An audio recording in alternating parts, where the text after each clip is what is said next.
Doutora Priscila, tudo bem? A gente está começando aqui, eu vou mandar o convite, então, e aí você aceita para entrada ao vivo aqui, certo? Não precisa mandar o convite. Ah, mandou, pronto, então pronto, perfeito.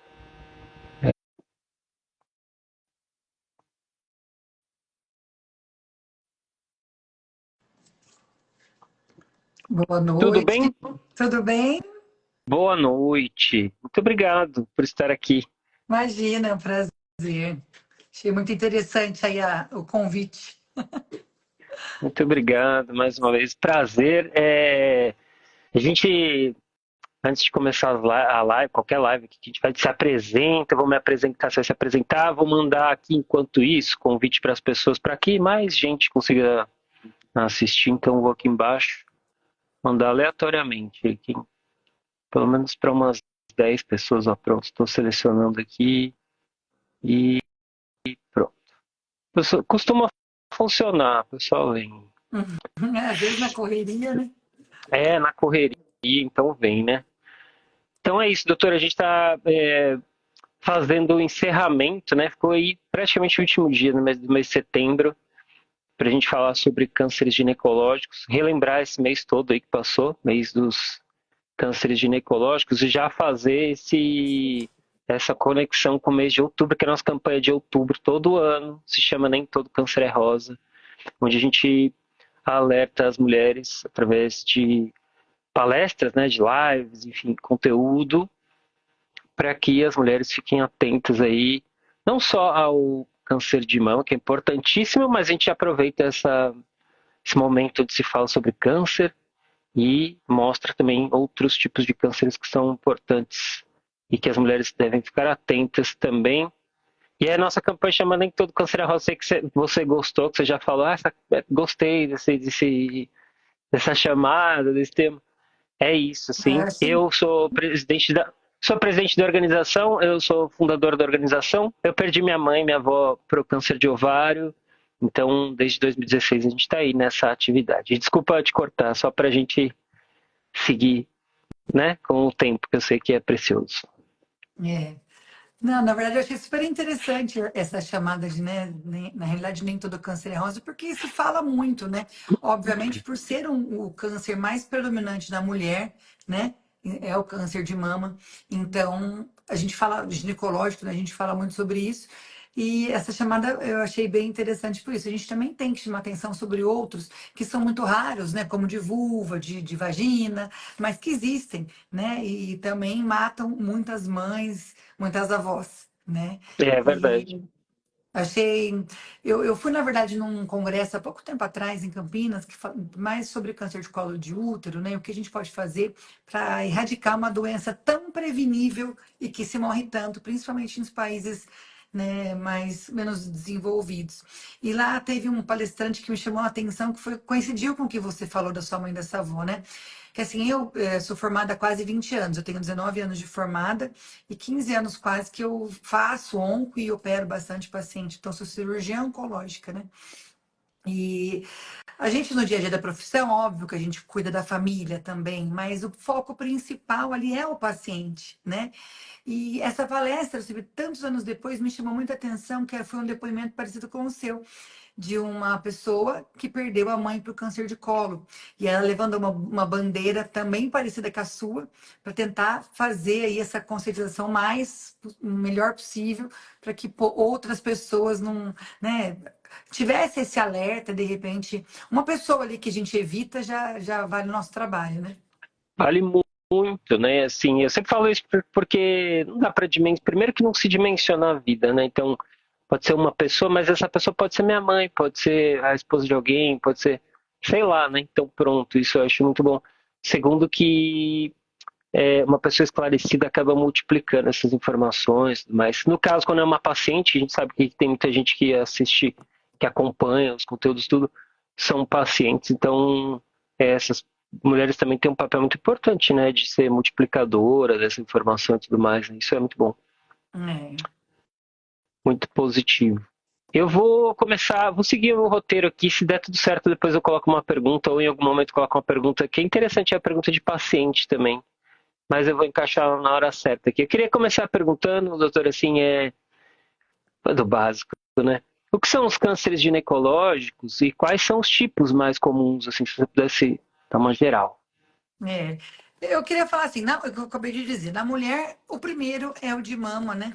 Depois vem o de colo de útero e em terceiro lugar o câncer de colo de útero, né?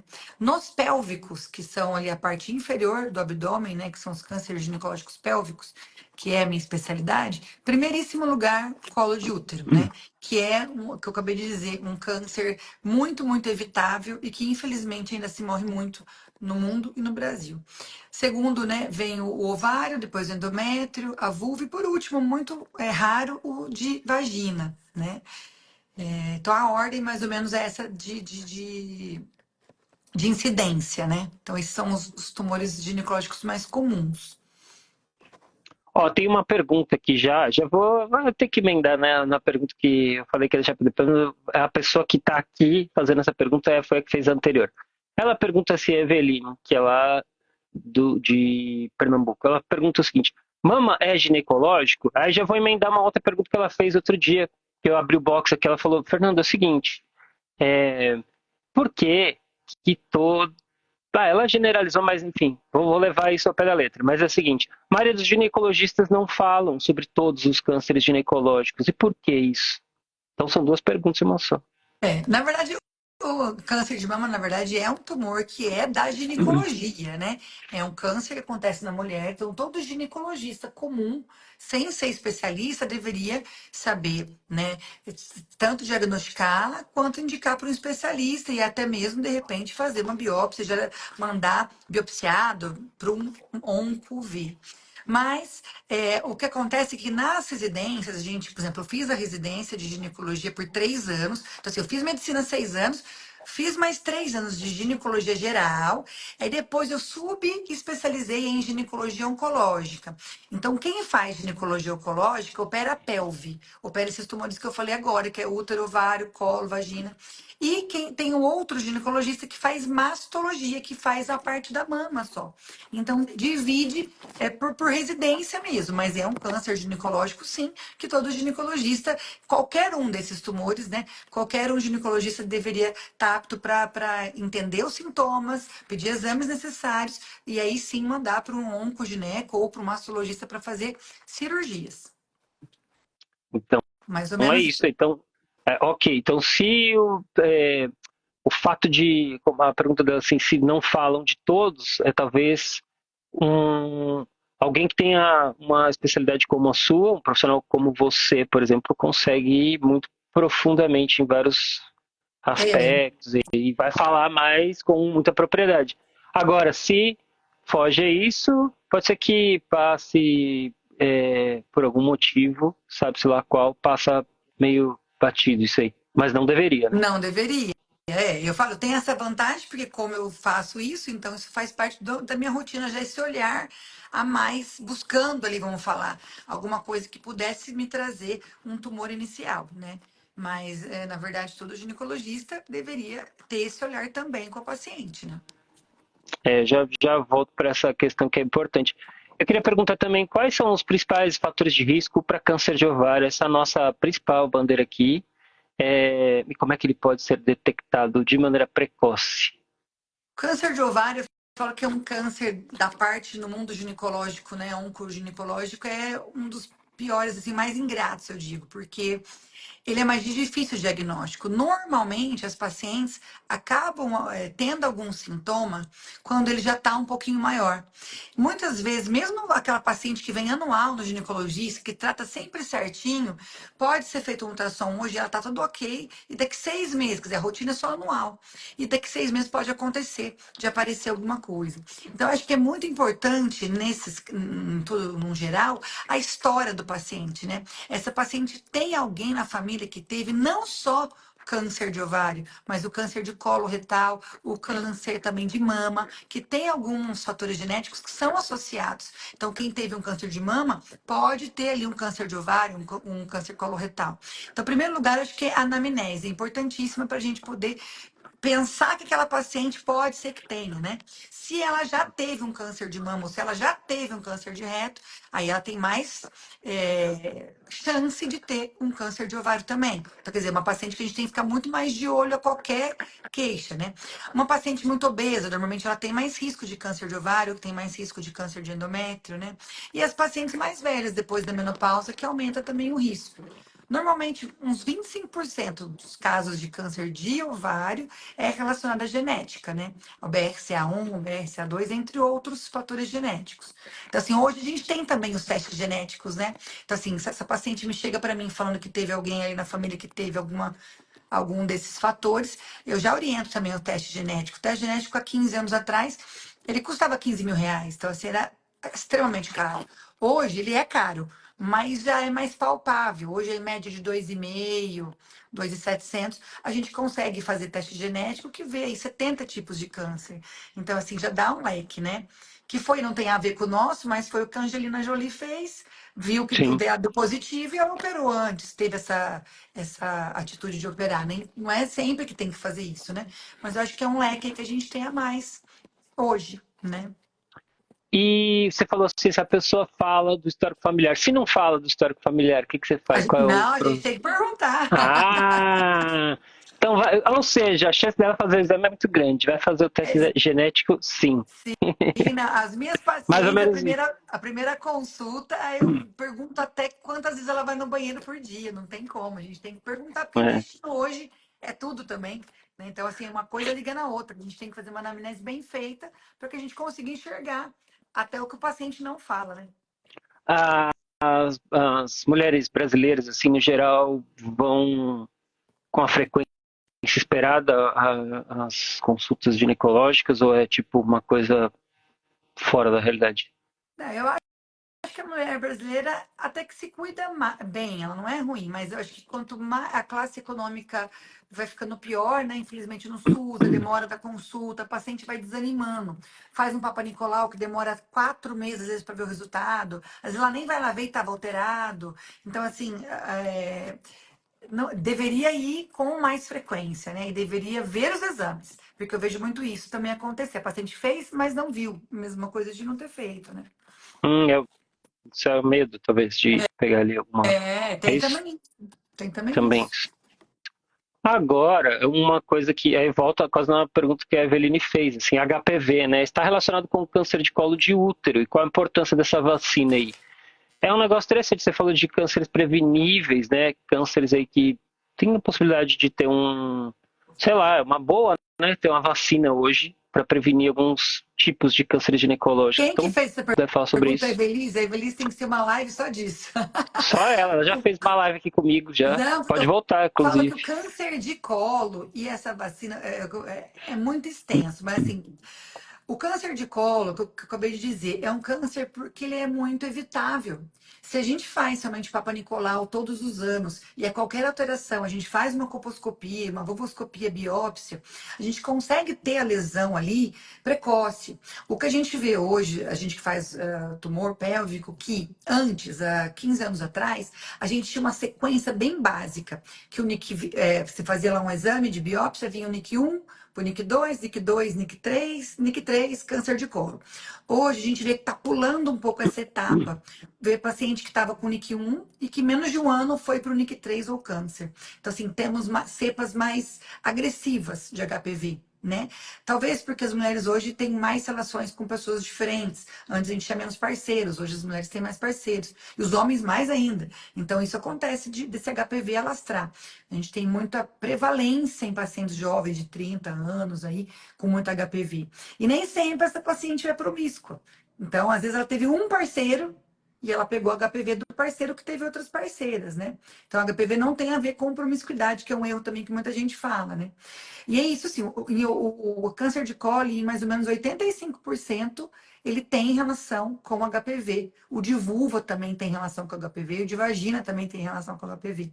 Então, você fazer o Papa Nicolau todos os anos, e se o Papa Nicolau vier alterado, conseguir fazer colposcopia e biópsia, Você está assim muito à frente para você evitar realmente um câncer, porque a gente consegue eliminar essa lesão, né, com fulguração ou com CAF, né, que é a conização, a gente consegue eliminar esse câncer, que poderia virar um câncer, né, essas lesões pré-cancerígenas.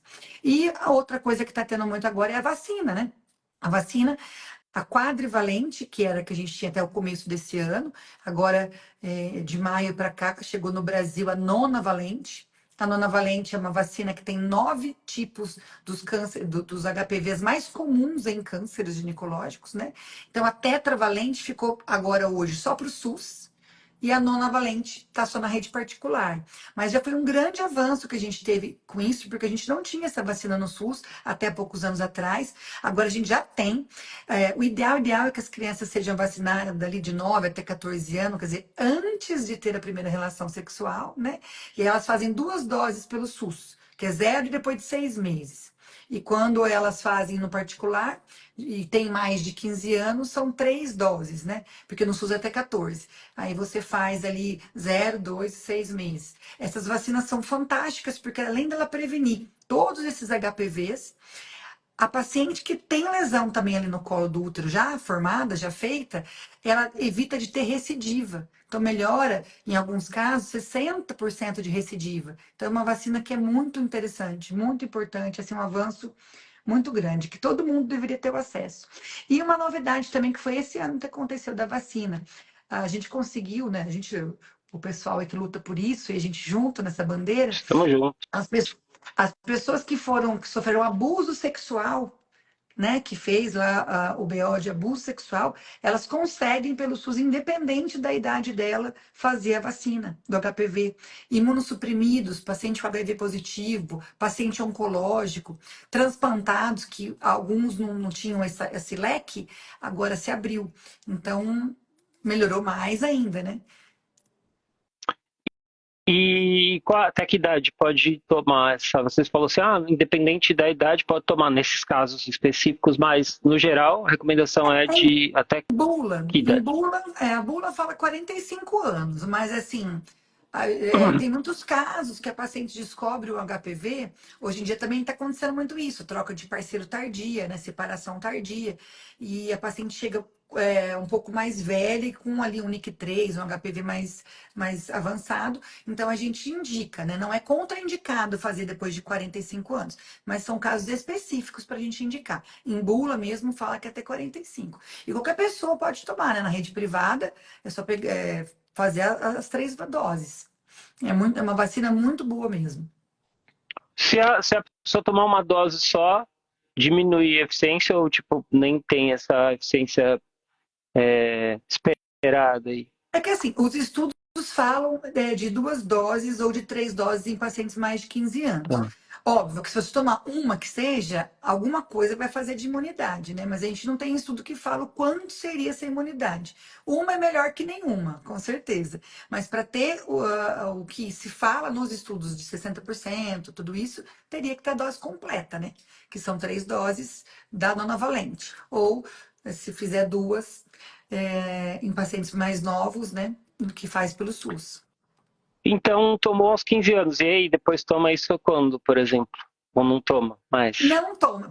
Por enquanto, o que acontece? Os estudos estão mostrando que já tem mais de 15 anos, né, que tem essa vacina, e por enquanto não precisa de revacinação. Então, Olha que assim, maravilha. tá andando ali os estudos. Não sabemos se daqui a pouco vai ter, sei lá, que daqui a 20 anos tem que tomar uma dose. É importante falar também assim: a criança que tomou no SUS a quadrivalente, ela até pode tomar só uma de nonavalente. Mas a gente tem que lembrar que a nonavalente tem 5 cepas a mais que ela vai ter tomado só uma dose. Então, certo seria o quê? Ela tomar 3 doses da nonavalente, né? A única coisa que eu falo que é um impeditivo muito grande nessa vacina, que a gente precisa de governantes aí ajudar, é o preço, né? O custo dela é muito caro. Então, em torno de 800, 900 reais cada dose. Então, isso impede muita gente de usar essa vacina, né? Isso é Interessante. um grande empecilho. Eu ainda vou falar um pouco mais dela, então só entendendo assim. Então, os meninos podem tomar, né? Os Sim, homens adultos também, essa recomendação também sim, cabe para os homens sim, adultos. Então, precisa chegar sim. lá. Interessante isso, né? Porque tem todos esses fatores que você falou, né? Mudança de parceiros e tudo mais, porque na verdade, por essa lógica aí, os homens estão colocando muito mais em risco as mulheres, né? Exatamente. Pelos estudos, estou seguindo pelos estudos que você acabou de dizer, mencionar. Sim. O ideal seria que é o que eles tentam fazer, né? Mas assim, na idade escolar mesmo, quando a paciente está ali com 12 anos, historicamente ainda não começou a relação sexual, fazer em todos, homens e meninas e meninos. Porque aí sim a gente conseguiria pensar numa erradicação de câncer de colo de útero, né? Você para o HPV ali nessa população que está tomando a vacina e eles não vão desenvolver, ou se desenvolver vai ser por outros HPVs que são menos típicos e que não são tão ligados ali a câncer de colo, de vagina, né, de vulva. Então é uma Quem chance a não, mais a gente conseguir erradicar o câncer de colo. assim, quem não tem esse recurso, por exemplo, se eu não tenho esse recurso, fala assim, Papa Nicolau é a única coisa que eu posso fazer na vida para tentar, enfim, ficar aí em paz com o aspecto preventivo da coisa. É isso mesmo? É o Papa Nicolau? Tem algum outro exame que possa é, colaborar com esse Não, o Papa aspecto? Nicolau é o exame de ouro, na verdade, Aham, principal do colo de útero, né? É o Papa aham, Nicolau. Se ele vier alterado, aí a gente faz colposcopia com biópsia, que é a colposcopia, você olha no microscópio, joga alguns líquidos ali para corar. A gente consegue olhar no microscópio, ver aquela lesão, se ela corou, faz a biópsia e manda para exame. E aí a gente vai ver o que vai ter. Então, o Papa Nicolau, colposcopia, é o padrão ouro. Hoje em dia, eu atendo assim bastante paciente, por exemplo, que não quer fazer Papa Nicolau e que quer não ter o risco. Como a gente faz? População muitas vezes homoafetivas que não gostam, não sente bem de fazer o Papa. Uma técnica legal que tem, que em outros países já usa, é fazer o Papa Nicolau em meio líquido e a gente pede a captura, a pesquisa de DNA HPV para alto e baixo risco. Então, o que a gente vê? Se o HPV está negativo para alto e baixo risco, a chance daquela mulher, hoje, se ela tiver uma relação que alguém tem algum HPV hoje, desenvolver câncer, em 5 anos ela não vai ter um câncer. Então, a gente consegue ter a segurança de deixar essa paciente sem colher o Papa Nicolau por 5 anos. Então, assim, eu tenho pacientes que fazem essa opção, porque não gostam de colher, e aí a gente faz em meio líquido a cada 5 anos e pede essa pesquisa muito mais a fundo, né? Então, é uma outra possibilidade, mas tem um custo maior também, né? sim, mas é um excelente recurso, né? É, Muito bom. Aí, assim, câncer de vulva, né? Você falou, vou voltar aqui para essa história, tá dentro do nosso roteiro, isso não posso deixar de dizer aqui. Quais são os fatores de risco e sintomas frequentes dessa doença? Principalmente sintomas, né? Se você pudesse dizer, apesar de que você já mencionou que a incidência é baixa em relação aos demais cânceres de vulva. ginecológicos, mas é, O de vulva, na verdade, ele acontece em pacientes bem mais velhas, né, com mais de 60 anos. Normalmente, ele começa com uma história de coceira, de prurido. As pacientes vêm procurando, faz não sei quantos anos que eu tô com prurido, essa um machucadinho ali. E aí, na hora que a gente vai ver, é uma lesão com erosão, e a gente faz a biópsia e vem ali um tumor de vulva. Então, normalmente, são pacientes mais idosos, e por isso, às vezes, até fica um pouco tardio também o diagnóstico, porque elas escondem as lesões. Elas não mostram para ninguém, não vai mais no ginecologista, não mostra para o filho. Quando vê, é porque já está sangrando, né, já está uma evolução ali um pouco maior, às vezes já tem linfonodo comprometido. Então, mas normalmente é isso, é uma ardência, é uma coceira e uma lesão na vulva que aparece. E essa lesão vai aumentando, né? E também tem relação com o HPV, em menos porcentagem, mais ou menos uns 40%, mas também tem relação com o HPV. E o de vagina também. o HPV está bem envolvido, então, com Sim. esses é. Não se falava isso antes, né? Como se fala hoje. Se a gente tem quando a gente começou a conversa aqui, eu disse, mês de setembro dos cânceres ginecológicos, nos últimos anos, inclusive a gente vem participando dessa campanha praticamente mundial aí, que as organizações levantam, mas não se falava tanto sobre isso, assim, né? Quando se fala hoje tem uma campanha, tem um mês de alerta e tal. É. A população está mais consciente, a incidência está maior, o que está acontecendo aí para. Ou as duas coisas estão acontecendo? Eu acho que assim, apesar de ter mais campanhas, tudo isso, eu acho que uma coisa que contribuiu muito nesses últimos anos para piorar ali os tumores ginecológicos, nos tumores em geral, foi a pandemia, né? A pandemia Uhum. fez o pessoal ficar muito isolado, muito sem fazer exame nenhum, não ia no médico, e agora começou, de um ano para cá, a aparecer muitos tumores ali que estavam iniciados na pandemia, que depois que passou tudo, que começou a paciente procurar de volta. 2023 aumentou um pouco por isso. Mas eu acho também que a incidência da população brasileira está aumentando e vai aumentar cada hora mais, vai dar um pico em 2030, porque a população está envelhecendo, né? Então, a gente vai ter mais idosos e, com isso, esse tipo de tumor que são mais incidentes em pacientes mais velhos vão aparecer com mais frequência. Isso é um fator E, interessante, infelizmente, importante, né? Infelizmente, a população envelhecendo. E assim, de maneira geral, né? Como é que a gente faz, então? É uma pergunta difícil essa aqui, né? Mas enfim, vou fazer porque ela ao mesmo tempo vai levantar algum outro ponto aí. Como é que a gente faz, então, para alertar as mulheres e para reduzir a mortalidade desses tipos de cânceres ginecológicos num todo? Assim, qual é o grande, a grande sacada assim, para melhorar esses números, tá, né? Enfim, tudo isso que você falou, mas acabou de finalizar a sua fala dizendo, mas também estamos envelhecendo, tem um outro fator aí eu que acho que são muitos além. fatores, na verdade. Tem o envelhecimento, tem também que a população está ficando mais obesa, né? Sobrecarrega, sobrepeso, mais sedentária e comendo mal, comendo fast food.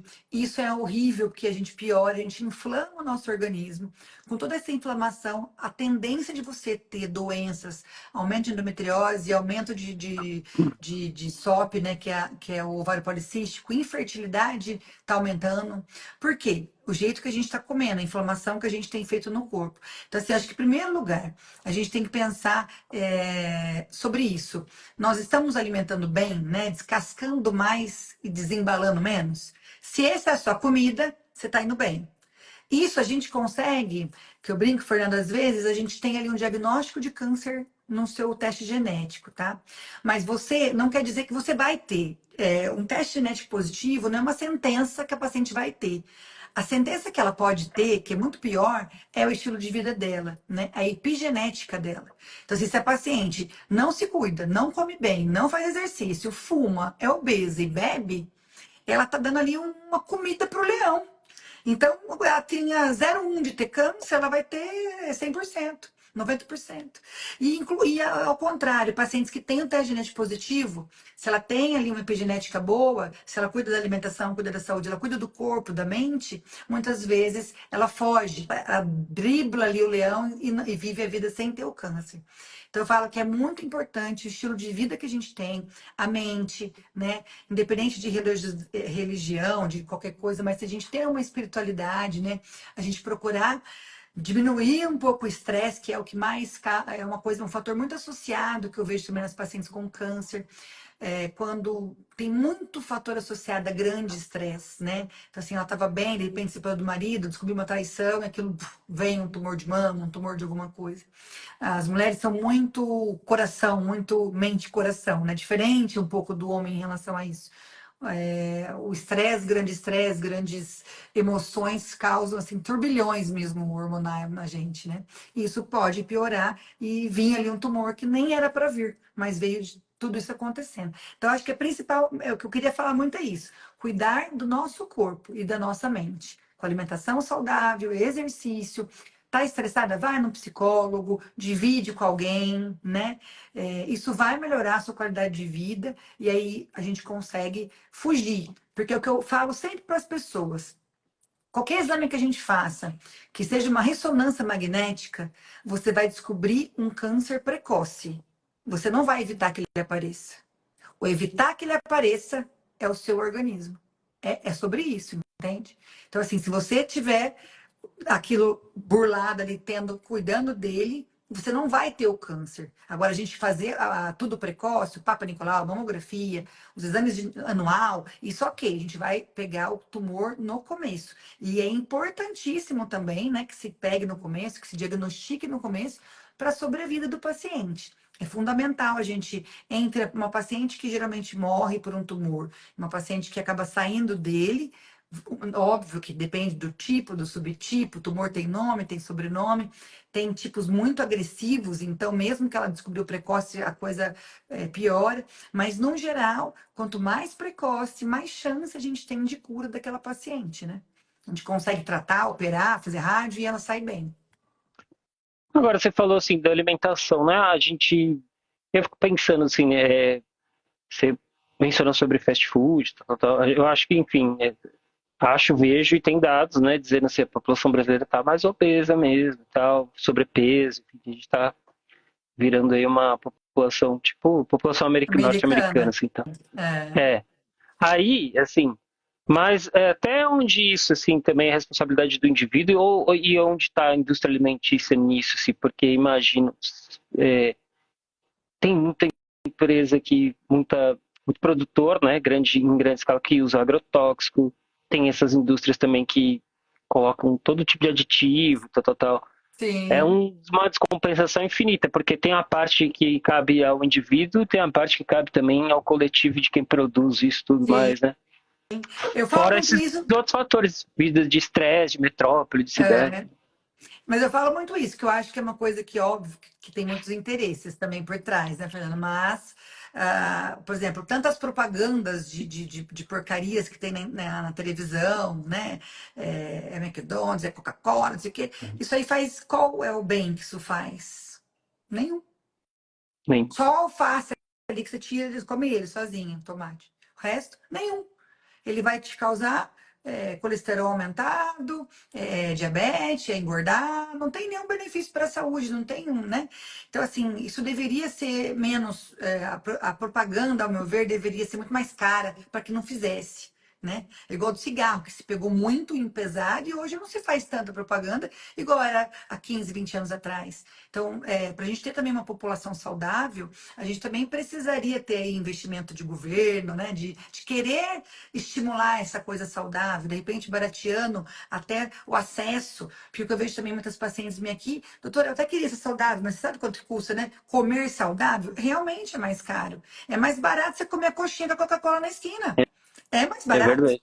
E, na verdade, a gente que não está com o paladar acostumado é mais gostoso, né? O que é gordo é mais gostoso. Mas tem que tentar É, acostumar com esse paladar novo, né? Trocar um pouco. é.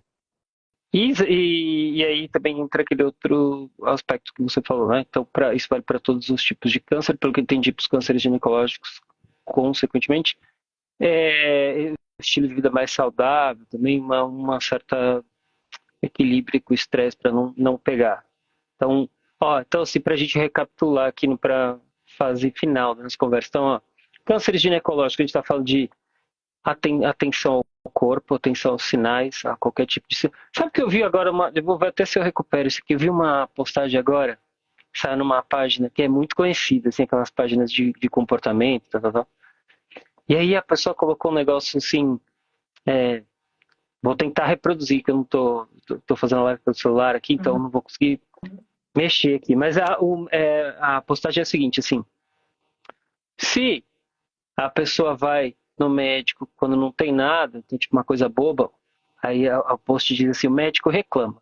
Se não vai, depois eu vou te mandar isso. Se não vai, se vai tarde, o médico reclama porque você foi tarde. Então, e tem mais uma coisa no meio que agora eu não vou lembrar o que, assim. Então a postagem está dizendo o seguinte, assim, se você vai lá por nada, não estou dizendo que todos os médicos, mas claro, é uma brincadeira. Então ele está dizendo assim, o médico reclama porque se você vai lá à toa por nada, tá? Tem só um sinalzinho aqui. E se você não vai, deixa para ir tarde, ele também Sim. reclama, assim. E aí, assim, né? E a gente está dizendo aqui, ó, vá, primeiros sinais que você, né, a normalidade no corpo, no organismo, aí, uma coisa que não é frequente. Estamos falando de câncer ginecológico, muitas vezes as coisas são muito parecidas, sintomas e sinais e tal. Vai no médico, assim, é isso mesmo? Desde o primeiro sinalzinho, vai lá e, tipo, é o O caminho que eu esse, sempre assim. falo assim para as pacientes, né? Principalmente os pacientes que são ali 40 a mais, que é o que hoje eu atendo mais até. Que eu faço também reposição de hormônio, tudo isso, né? Mas o que eu falo para elas? O check-up é anual no médico, desde que esteja tudo ok. Então a gente acabou de fazer o exame, eu te examinei, eu palpei sua mama, porque o médico tem que palpar a mama, gente. Óbvio que vai ter médicos que não vão fazer, mas aí vai pro próximo, né? Você vai continuar no médico que não te examina? Não tem como. Então, assim, foi no médico, o médico te examinou, pôs sua mama, fez lá o Papa Nicolau, não tem nada. Veio os exames, fez mamografia ou ultrassom, dependendo da idade, fez ultrassom transvaginal, tá tudo ok? Tá tudo normal? Ok, daqui um ano você volta. Se nesse ano se nesse meio tempo você tocou sua mama, que eu sempre aconselho trocar mensal, mensal, longe da menstruação. Ah, deu um negocinho que eu acho que pode ser um nódulo, venha ver. Se é.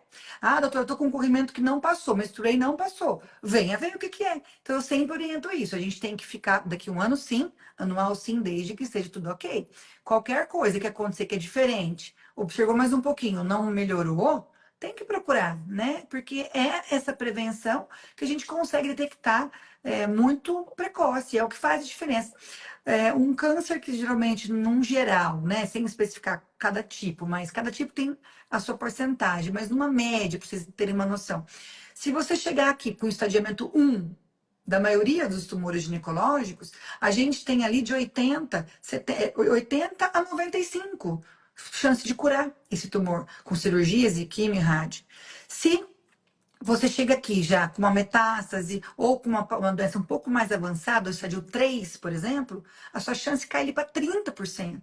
Você tem chance. Eu sempre falo para elas aqui, você tem sempre a chance, né? Tem que lutar agora. É o que a gente tem. Descobriu agora? Vamos para frente. Rezar, ter pensamento positivo, porque é o que leva também a gente. Se a gente deprimir ali e acabou o mundo, é outra coisa que te joga para baixo. Então, assim, independente do grau que vier, veio aquilo, vamos tratar, vamos para frente, vamos curar. Acho que isso é o principal. A família apoiar, o médico apoiar, essa coisa da energia positiva passando para os pacientes é muito importante para que ela crie força, né? Porque é um momento muito difícil do paciente se ver. Ninguém acha que vai ter câncer na vida, só quando tem, né? É uma doença que você vê o outro, é triste, mas quando vem na gente, você fala, meu Deus, como assim? O mundo cai. Então é muito importante o apoio da família, o apoio do médico, né? E é isso que eu falo para elas. Então, assim, essa é a diferença de quando a gente descobre uma coisa no grau 1 e quando descobre no grau 3. É a chance de cura que você tem. Então é importantíssimo, né? Que a mulher se toque, saiba o que é. Não, doutora, eu não estou normal. Meu cocô é assim e eu tô tendo diarreia todo dia. Então, opa, tem alguma coisa errada. A gente tem que ver o que que é, né? Encontrei o post que ele diz, eu vou reler, porque falei aquela hora, mas todo atrapalhado aqui, porque eu não estava relembrando o negócio. Mas ele fala assim: médicos reclamam se você faz o autodiagnóstico. E aí eles também reclamam se você vai no hospital por coisa boba. E aí eles reclamam se você vai no médico com sintomas cedo demais. E aí eles reclamam se você vai com sintomas tarde demais. Oh, meu É mais ou menos isso. É Deus. claro que é uma brincadeira, mas é para, enfim, provocar mesmo. Isso saiu hoje, inclusive, numa dessas páginas. É mais ou menos isso. Mas a gente acabou de saber aqui, pela sua resposta, que é totalmente diferente disso. E realmente, qualquer anormalidade, qualquer irregularidade, sim, tem que ir, né? E ficar bem, bem atento aí. Pedir os exames corretos, porque é o que você disse, assim, ó, estadiamento 1 é totalmente diferente. A chance é muito, muito maior, né? Sim. De, de cura, de um tratamento pelo menos menos invasivo do que em outros estágios, né, da doença, né? É, Então é isso. A gente, para finalizar, queria só saber se a gente falamos, claro, sobre muita coisa, né, em pouco tempo, uhum. mas no seu ponto de vista deu para alertar o suficiente, para pelo menos os principais aspectos aqui sobre cânceres ginecológicos. Se você quiser também já deixar uma chamada, que a gente começa aí já amanhã a campanha Nem Todo Câncer é Rosa. E, esse nome foi o máximo, eu adorei. Por Pode causa usar aí também. disso, né? A gente tem que. Mas é isso, eu acho que o principal é a mulher se conhecer e procurar sempre se cuidar. Alguma coisa aconteceu de diferente do que está no seu corpo, procure o ginecologista. Não custa olhar. Eu falo, elas vêm, cara, desculpa te incomodar. Eu prefiro que me incomode mais e não tenha nada do que aparecer aqui com uma coisa depois de um ano. Ah, faz um ano que eu tô assim. Às vezes não tem muito, né? Já tá tarde. E é o que eu sempre falo, gente, e que eu brinco, óbvio, com quem não tem câncer, né? Mas eu falo com as pacientes sempre uma frase que é minha. Se câncer doesse, ninguém morria de câncer. Porque doeu, você corre no médico. Mas, infelizmente, quando o câncer dói, é porque já está alastrado. Então, não espere doer para procurar. Tem que fazer a rotina, no mínimo, anual. No mínimo, não. Então é isso, doutora Priscila. Muito obrigado aí. Eu espero que a gente faça Obrigada. outras lives, outras conversas com mais tempo, com temas específicos para aprofundar, né? A gente falou quase de Falou um muita pouquinho de coisa ao cada mesmo tempo. coisa, mas acho que Um deu para pouquinho dar de cada. uma. Certo. Gostou de participar? Sim, sim. Tranquilo. Então tá bom. Tranquilo. Ó, vou salvar essa live aqui, a gente manda para as pacientes no grupo, vai para outras redes sociais aí também. Isso, E compartilha, aí, me marca, a vou gente compartilhar. A faz. gente faz aí. Você falou coisas importantes, depois a gente faz um recorte aí E também para. parabéns para você também por essa iniciativa, que eu acho que é uma coisa que a gente precisa, né? De mais pessoas falando, que às vezes chega ali no ouvido de alguém que falou, opa, tô sentindo alguma coisa, eu vou procurar. E nisso a gente ajudou alguém a não chegar num estadiamento tardio, chegar antes para a É gente cuidar, verdade. E né? agora, como a gente já se conhece, se alguma paciente sua, por exemplo, precisar de um grupo de apoio, pode mandar para a Sim, gente aqui que a gente acolhe e recebe. isso é muito Certo? importante. Isso é muito Tchau, um prazer conhecer importante. você. Obrigada, Prazer, meninas. doutora. Até a próxima. Até a próxima. Tchau, boa noite. Tchau.